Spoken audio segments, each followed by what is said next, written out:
Stiftung, die Universität Jena, ganz besonders die Südslawistik und die Kaukasologie als Mitinitiatorin der Ausstellung begrüßt Sie ganz herzlich und ganz besonders auch die Südosteuropa-Studien, die ja uns vor kurzem gerade ein Jubiläum gefeiert haben und den heutigen Tag natürlich besonders freut.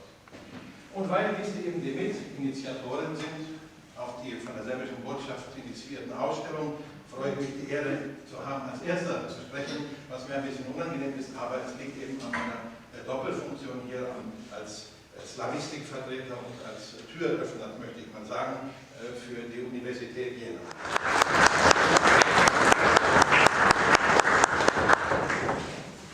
Vielen Dank, Professor Karl, für diese wunderbare Einleitung in die Ausstellung.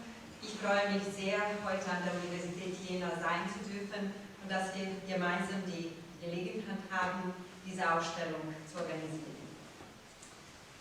Sehr geehrte Frau Dr. Hillinger, sehr geehrter Herr Professor Karl, sehr geehrter Herr Dr. Giesel, verehrte Vertreter und Studierende der Friedrich-Schiller-Universität Jena, liebe Gäste, uvaženi gosti, dragi prijatelji.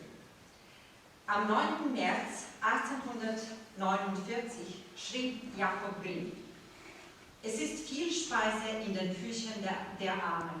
Die Serben, welche das übrige Europa vielleicht für arm gehalten hatte, erfreuen es durch ihre reiche Poesie.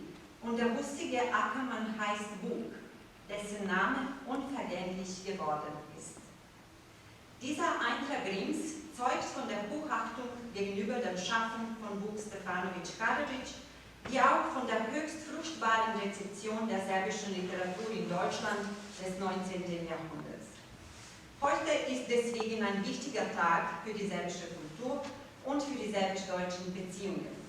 Mit der Eröffnung der Ausstellung Vuk Karadžić und die Deutschen an der Friedrich-Schiller-Universität Jena bezeugen wir die lange Tradition im Bereich Kultur und Bildung in unseren bilateralen Beziehungen, die durch zentrale Persönlichkeiten unserer beiden Kulturen verkörpert werden.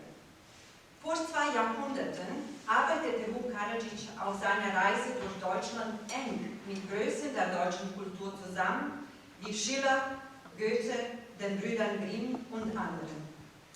Seinen Aufenthalt in Weimar und die Begegnung mit Goethe zum Beispiel beschrieb Vuk Karadžić in einem Brief aus 1823.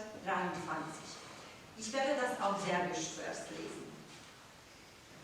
U Weimaru sam bio 8 dana I mogu kazati da su to bili najslavniji dani života moga.